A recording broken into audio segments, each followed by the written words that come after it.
pelarian Anggun Tias, sopir ban Jateng cabang Wonogiri yang membawa kabur uang 10 miliar rupiah, semakin mengundang perhatian.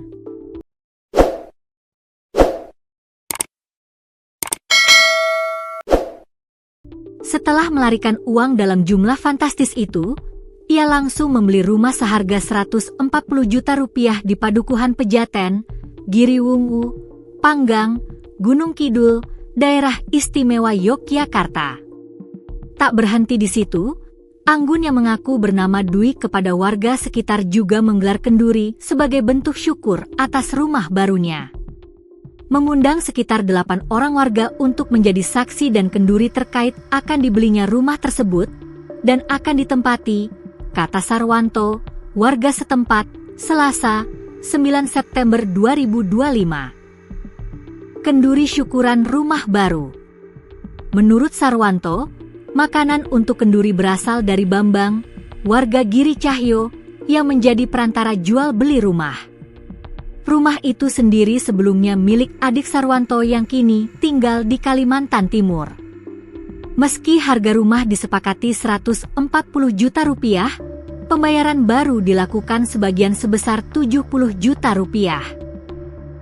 Setelah kenduri, Anggun dan rombongannya langsung menempati rumah tersebut. Ia juga sempat melakukan renovasi kecil pada dapur dan kamar mandi.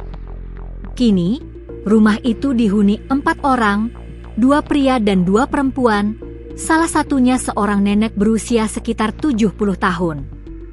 Rencana bisnis rental mobil. Tak hanya membeli rumah, Anggun juga sempat mengutarakan rencana membangun bisnis rental mobil di lahan sekitar rumah. Ia bahkan mengaku memiliki 300 mobil dan ingin membuat garasi besar untuk usaha tersebut. Lokasi yang direncanakan berada di tepi jalan kampung, di atas rumah, sehingga membutuhkan alat berat untuk meratakan tanah perbukitan. Katanya punya 300 mobil, nanti akan dibangun garasi semaksimal mungkin parkirnya di sini, ujar Sarwanto. Identitas palsu dan kehidupan sehari-hari. Kepada warga, Anggun memperkenalkan diri dengan nama Dwi, warga Pandak, Bantul. Ia juga meyakinkan tetangga bahwa wilayah Pejaten aman untuk ditinggali selamanya.